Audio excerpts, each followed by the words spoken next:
Conforme o tempo foi passando, mais e mais analistas políticos e militares vêm dizendo que o conflito na Ucrânia é o que tem maior risco de evoluir para uma crise nuclear desde a crise dos mísseis em Cuba em 1962. E por outro lado, penso que na verdade a atual crise é mais grave do que a crise cubana, porque estamos perigosamente perto de vermos uma grande guerra nuclear em breve. Não vou falar que é iminente, mas eu diria que as chances estão entre 80% a 90%. Eu sei que algumas pessoas vão falar que é exagero, mas quem acompanha o canal vai se lembrar que em março, quando eu estive no podcast Inteligência Limitada, ou então no Fala Glauber, e nas lives daqui do canal, na época eu mencionei que as chances de uma guerra nuclear geravam em torno de 20%. E nos meses seguintes, em outras lives, conforme o tempo foi passando, eu fui aumentando isso para 25%, 30%, 50%, 60% e agora nesses 80% a 90%, que seria tecnicamente falando quase que iminente, tal cenário nuclear. Mas vou explicar o porquê e como eu cheguei nessa conclusão. Eu já comentei aqui que as pessoas não têm ideia do impacto de armas nucleares no contexto geopolítico e histórico. Existe uma dificuldade de entenderem que as armas nucleares literalmente mudaram todo o cálculo político-militar. Porque basicamente em 10 mil anos de civilização humana, não importa se você era um legionário romano, um cavaleiro cruzado, um samurai japonês ou um fuzileiro nas praias do dia D na Segunda Guerra Mundial, a essência da guerra sempre foi a mesma. Era um tripé baseado no lado que tinha mais soldados, no lado que tinha mais armas / melhores armas e o lado que tinha os melhores generais e oficiais. Desenvolvemos nossa mente, nosso modo de agir, nossa sociedade, nossa percepção de realidade em torno disso por mais de 10 mil anos. Essa percepção é algo que não entrou apenas profundamente na nossa cultura, no nosso modo de pensar, mas de certa forma isso entrou profundamente também na nossa mente e entendimento da realidade. E aí, então, em 1945, o primeiro ataque nuclear, que assustou todo mundo e era uma bomba muito fraca, pateticamente fraca se comparada com as bombas nucleares que vieram depois. Em apenas 70 anos, 10 mil anos de noção de realidade militar foram viradas do avesso. Agora, com essas novas armas, não estávamos mais falando de destruição de exércitos, mas sim no extermínio de nações inteiras, em poucos minutos, e até mesmo na devastação da raça humana em todo o globo. Porque agora, a partir das armas nucleares, não importa se o seu país tem, 5 milhões de soldados, centenas de milhares de tanques, dezenas de milhares de aviões e uma marinha poderosa. Se o seu país inimigo tiver meros 10 mil soldados e se tiver armas nucleares e capacidade balística para transportar essa bomba atômica, pronto. Ele pode falar duro, ele pode falar de igual para igual com o seu país. O tripé que eu mencionei antes foi jogado no lixo. É uma mudança assustadoramente radical para um período tão curto de tempo e não há nada o que se possa fazer. Então estamos tendo que remodelar e adaptar todo o conceito de estratégia, de guerra, de diplomacia em 70 anos, que não são absolutamente nada, em termos temporais, perto dos mais de 10 mil anos de história de civilização humana. E por isso, nós não sabemos exatamente como lidar com a diplomacia nuclear. Tudo que tentamos fazer até se resume em evitar que elas sejam usadas e evitar que mais países tenham elas. Aliás, essa tem sido a melhor estratégia até agora, evitar que outros países, além dos que já desenvolveram, tenham o seu arsenal nuclear, porque depois que tiverem, acabou. Não há o que fazer. Você pode ter o orçamento de $1 trilhão para manter as suas tropas, mas se o outro país tiver apenas uma mínima e patética fração disso, mas com armas nucleares, pronto de novo. A equação foi equilibrada. Tecnicamente falando, os dois agora têm a mesma capacidade. Mas entenda isso, as armas nucleares jogaram 10 mil anos de pensamento militar tradicional no lixo.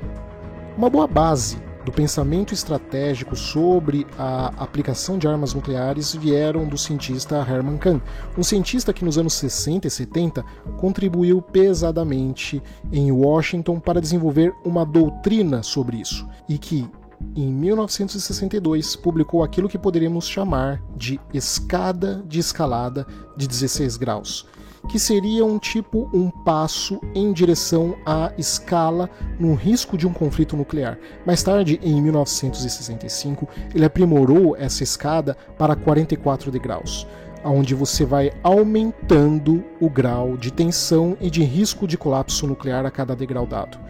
Nesse sentido, ainda estaríamos, hipoteticamente, no 12º grau, mas a questão é que provavelmente a maior parte dos degraus serão ignorados, pelo simples motivo que nessa altura do conflito todos os envolvidos simplesmente colocaram fichas demais, e qualquer um que sinalize o primeiro gesto de tentar negociar corre o risco de parecer fraco e derrotado. Conforme Moscou tem agravado mais os ataques, ampliado agora para a infraestrutura civil, os estados ocidentais também compraram a aposta, mesmo após os russos avisando verbalmente o Ocidente de não interferir no conflito, com os países ocidentais se aproximando da guerra, enviando uma quantidade gigantesca de armas avançadas para os ucranianos. E então o resultado é isso que estamos vendo: as forças russas, ainda que não foi, em parte principal, colocada na Ucrânia, está tendo a sua imagem, a sua credibilidade atingida. Os constantes recuos, e não importa se foram propositais ou não, atingiram a imagem e a credibilidade da eficiência das tropas russas e deram ânimo para as tropas ucranianas, que mesmo ao que alguns relatórios de inteligência indicam, já estariam exaustas e no limite, mas ainda assim estão otimistas e entusiasmadas. Além disso, essas vitórias deram a alguns países ocidentais a ideia de que sim, é possível uma derrota total da Rússia na Ucrânia, o que para alguns analistas do Departamento de Estado dos Estados Unidos é perigoso, porque poderia fazer com que os ucranianos, na empolgação e descontrole, comecem a ampliar os ataques a alvos russos dentro da própria Rússia, o que seria a justificativa perfeita para que Vladimir Putin finalmente fosse convencido a usar armas nucleares. E há indícios perigosos de que realmente a estrutura de comando ucraniana não tem controle sobre os soldados na linha de frente, como ficou claro agora nesse caso do míssil ucraniano, hipoteticamente ucraniano, porque tudo leva a crer que é ucraniano, que caiu em território polonês. Por aqui, também há uma outra questão importante, que por algum motivo uma série de analistas criaram a ideia de que Putin sozinho não poderia autorizar o emprego de armas nucleares porque ele eventualmente seria impedido por outros oficiais militares. E esse é o problema, porque o pouco que já sabemos até agora, que vem de dentro do Kremlin, indica justamente o oposto. As lideranças russas é que estariam pressionando Vladimir Putin para que ele use as armas nucleares, e ele estaria resistindo.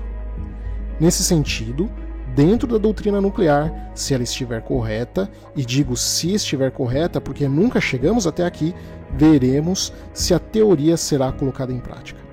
Enfim, a doutrina indica que veríamos o uso demonstrativo de alguma arma nuclear tática fora da zona de combate como uma espécie de recado. Quando falamos em armas nucleares táticas, estamos falando de armas de potência menor, com capacidade de destruir algumas centenas de quilômetros quadrados, e cujo o alcance também é menor. E quando falamos em armas nucleares estratégicas, estamos falando de armas que devastariam vários e vários milhares de quilômetros quadrados, e com alcance muito maior. Assim, caso o uso tático e demonstrativo aconteça, eu acredito que veríamos isso acontecendo em algum ponto no Mar Negro. E se isso não for suficiente para politicamente convencer os estados ocidentais a cederem na guerra, então aí sim veríamos o emprego dessas armas táticas no campo de batalha. ainda que seja no nível tático contra instalações como depósito de armas, estações e bases militares, no sentido geoestratégico, dado o tamanho do território ucraniano, o uso de uma única arma nuclear tática não mudaria nada no campo militar. Não haveriam baixas absurdas por entre os soldados ucranianos. Ainda seria uma arma de finalidade política. Para militarmente vermos uma mudança substancial no campo de batalha, teríamos que ver a utilização de várias dezenas de armas nucleares táticas. E a questão aqui é o precedente. Porque sempre falo que em geopolítica eu insisto que temos que ter em mente 3 coisas: ação, reação e precedentes. Porque se a OTAN decidir recuar quando essa arma nuclear for empregada, isso seria um recado claro. Quem tem armas nucleares e mostrar disposição para usá-las, tem cheque em branco para iniciar guerras. Ou seja, é uma mensagem muito perigosa que o Ocidente daria caso decidisse iniciar negociações a partir desse momento do uso de armas nucleares russas, porque vários outros países em seguida começariam imediatamente a buscar o desenvolvimento de armas nucleares. De início, o Irã, mas provavelmente um aumento do arsenal norte-coreano e, no futuro, provavelmente outros países como Venezuela e Mianmar. Mas a grande questão é, se armas nucleares forem de fato usadas pela Rússia na Ucrânia, como a OTAN provavelmente iria responder? É claro que, em um primeiro momento, após o ataque nuclear, haveria inicialmente uma grande confusão no Ocidente, com um lado exigindo retaliação por parte da OTAN, enquanto o outro lado pediria a extinção imediata da guerra a todo custo. Logo, existem 4 cenários realistas de como a OTAN iria responder a um ataque nuclear russo na Ucrânia. No primeiro cenário, seria respondendo na mesma moeda, com os Estados Unidos e a OTAN utilizando armas convencionais e nucleares contra alvos russos na Ucrânia. Nesse caso, os Estados Unidos e a OTAN precisariam atacar alvos russos com armas nucleares de baixa força para produzir baixas limitadas e com poucos efeitos colaterais. Mas para ter um impacto militar realmente expressivo, a OTAN provavelmente teria que lançar vários ataques nucleares de nível tático. Esse cenário é grave porque nos leva a uma situação onde o sul e leste da Ucrânia se tornariam basicamente terras radioativas. E é importante lembrar que a Ucrânia era uma das maiores principais forças motoras alimentares do mundo. Produção alimentar essa que está em sua maior parte justamente nas áreas ocupadas pelos russos. Ou seja, veríamos um dos maiores produtores alimentares mundiais saindo da cadeia global não por alguns anos, mas por várias e várias décadas.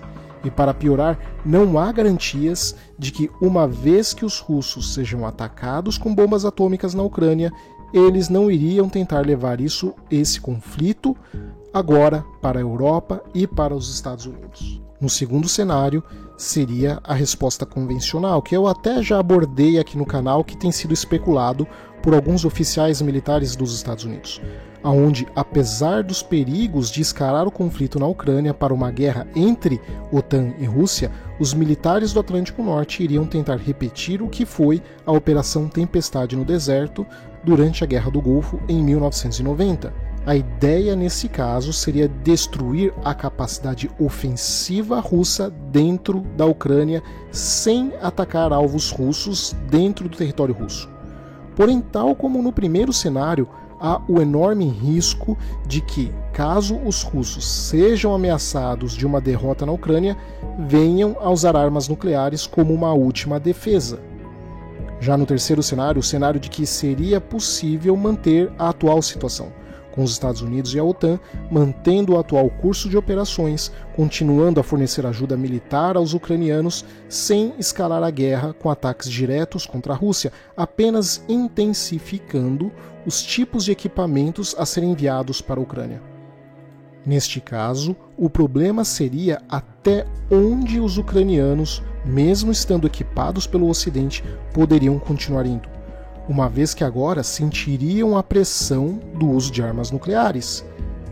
E por fim, o quarto cenário, onde veríamos um acordão, onde, considerando as consequências de uma guerra nuclear entre Estados Unidos, OTAN e Rússia e o risco de uma escalada além da Ucrânia, caso o conflito continue, as lideranças dos países defenderiam o fim do conflito de alguma forma negociada que dê à liderança russa uma saída digna do conflito, nem que fosse vendendo partes da Ucrânia para os russos. Nesse caso, o problema são os precedentes. Ficaria claro que, pelo fato de possuir e ter disposição de usar armas nucleares, um país teria praticamente cheque em branco para atacar outros países não nucleares, o que possivelmente faria com que mais países corressem atrás do desenvolvimento de bombas atômicas e iniciassem mais guerras pelo mundo. Em outras palavras, em todos esses cenários, basicamente vemos que a OTAN, nos 4 casos, ficaria entre correr o risco de uma grande guerra nuclear hoje ou adiar uma série de guerras amanhã. Não é uma situação nem um pouco positiva para a humanidade, e por isso eu insisto, não importa se a Rússia for ou não derrotada militarmente. O grande derrotado é o Ocidente, principalmente a Europa. A melhor forma de vencer essa guerra teria sido antes, evitando a todo e qualquer custo que ela sequer acontecesse. E estou bastante inclinado em dizer que as chances de um conflito nuclear seja realmente algo quase, eu disse quase, inevitável. E para isso, analisei os cálculos estatísticos feitos pelo físico Dr. Max Tegmark, do MIT, nos Estados Unidos, e por Ryan Beck, um engenheiro de data science que postou uma equação no site Metaculus. Para Max, as chances em outubro estão em torno de 1 chance em 6 para uma grande guerra nuclear, o que faz dele até mais otimista do que eu, e depois eu explico por quê. Mas a explicação se dá numa equação de 30% vezes 80% vezes 70%, que daria 1/6, que foi feita com base nessa ilustração, onde o eixo horizontal corresponde a aproximadamente aos níveis de escalada, enquanto o eixo vertical corresponde a quão favoráveis são os resultados para os dois lados.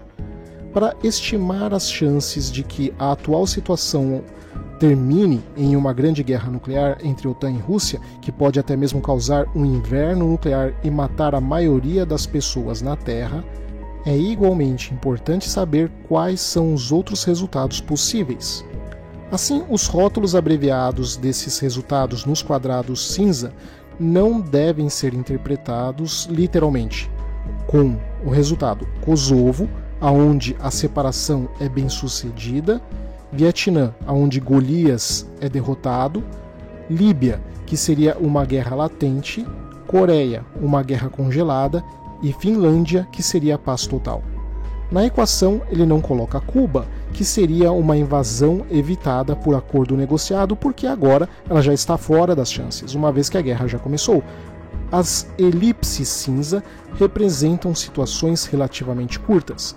Agora, neste momento, estamos em um círculo vicioso na forma de uma espiral de escalada que se auto-perpetua. Uma vez que a solução tipo Kosovo é considerada inaceitável pela Ucrânia e pelo Ocidente, a solução tipo Vietnã é considerada, por sua vez, inaceitável pela Rússia. Ambos os lados dobram as apostas e aumentam ainda mais sempre que sentem que estão perdendo. Essa escalada tem sido quantitativa, com mais armas e mais mobilização, e também qualitativa, com novas sanções, armas mais avançadas, emprego de armas de longo alcance, ataques dentro da Rússia, ataques em escala contra a infraestrutura civil, bombardeio de uma usina nuclear, assassinatos, sabotagem de gasodutos e atentados contra a ponte que liga a Crimeia à Rússia. Devido ao fato de que o PIB russo é equivalente ao da Itália, os russos, teoricamente, não poderiam mais competir com o Ocidente em termos de escalada quantitativa, e Moscou entenderia que a sua única chance de evitar o resultado do Vietnã é justamente escalar qualitativamente, com o uso de armas nucleares como sendo o seu último recurso. é altamente improvável, menos de 10%, que Moscou aceite que a Ucrânia seja o seu Vietnã, sem primeiro tentar expor as suas armas nucleares, porque quase certamente isso resultaria no próprio colapso do governo russo, que passaria a imagem de fraqueza e seria provavelmente substituído por outro grupo ainda mais linha dura do que o de Putin. Por outro lado, também é altamente improvável, também menos de 10%, que o Ocidente aceite um cenário Kosovo, aonde seja dada à Rússia um acordo de paz em que ela mantenha os territórios ocupados. Porque, como mencionei anteriormente, isso significaria uma derrota da OTAN e abriria espaço no futuro para outros atores rivais contestarem os Estados Unidos e os europeus. Logo, isso significa que, com probabilidade alta de mais de 80%, o atual ciclo vicioso de escalada terminará apenas com a desescalada em um dos resultados intermediários, que seriam o resultado Líbia, Coreia ou Finlândia, ou então o cenário nuclear. Para ele, a estimativa atual é de 30%, ou uma chance em 3, de que o ciclo terminará com desescalada, ao invés de escalada, porque desescalar o conflito atualmente está muito desfavorável conforme cresce a suposição no Ocidente e entre líderes ucranianos de que a Ucrânia estaria ganhando a guerra e que, portanto, não compensaria negociar agora. Portanto, a probabilidade de que o uso nuclear na Ucrânia leve ao conflito neste momento dependeria da resposta ocidental, com Max estimando que há 80% de chances de que a resposta da OTAN será forte o suficiente para incluir um ataque militar não nuclear contra a Rússia, porque os principais líderes da OTAN e outros já fizeram declarações a esse respeito.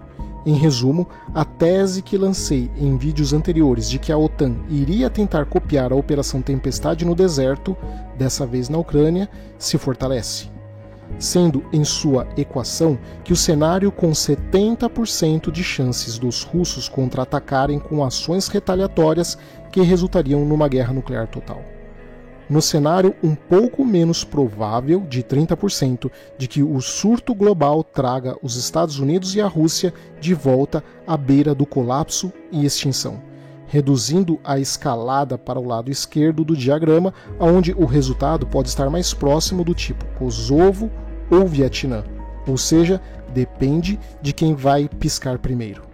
Diferente do professor Max, eu sou mais pessimista e coloco as chances mais altas, provavelmente entre 80% a 90% de chances de risco de uma guerra nuclear, porque estou colocando na equação alguns fatores que ele não colocou, que é com base no fato de que os precedentes para quem ceder primeiro são colossais, são enormes. O lado que decidir negociar ou ceder irá pagar um preço caríssimo no futuro, seja quem for.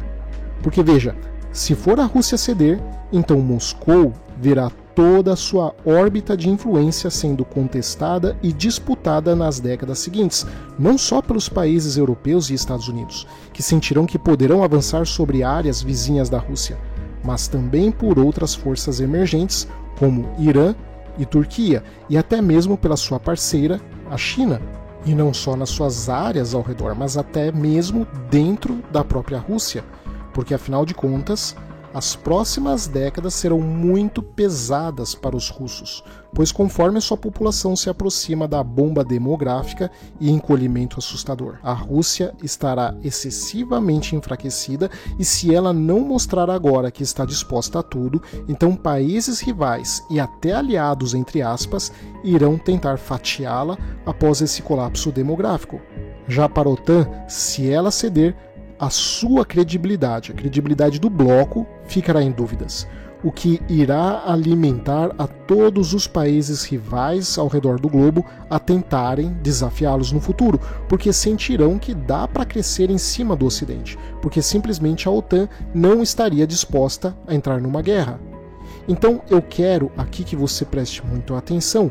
As chances de estarmos próximos de um desastre histórico e sem precedentes no planeta são assustadoramente altos. porque o lado que ceder será desafiado constantemente no futuro, passará por fraco, e os dois lados sabem disso. Então nenhum dos dois lados parecem dispostos a correr esse risco.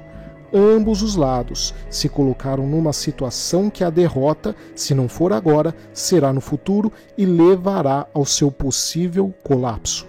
E isso é muito grave, porque pelo menos na crise dos mísseis em 1962, Kennedy e Khrushchev pararam, sentaram e discutiram uma saída da crise antes, veja bem, antes dela chegar ao seu ponto sem retorno. O que não é o caso aqui, porque o ponto sem retorno era antes da guerra. A guerra deveria ter sido evitada a todo custo, porque só o começo dela já significa em si uma derrota de nível estratégico e geopolítico para algum dos envolvidos, ou, mais provavelmente, para ambos os lados. Enfim, precisamos de algum evento surpreendente que nos pegue de surpresa, que consiga desescalar o conflito, porque a situação está sendo extremamente tensa e com altas chances de uma guerra nuclear. Obrigado a todos, espero que tenham gostado e não se esqueça de se inscrever no canal ativando o sininho de notificações, e tão importante quanto isso é você compartilhar o vídeo com todo mundo que você conhece para ajudar o canal a crescer. E um mega hiper especial obrigado aos membros do canal que têm feito com que eu possa continuar trazendo conteúdo de geopolítica genuína para vocês. Abraços e até a próxima.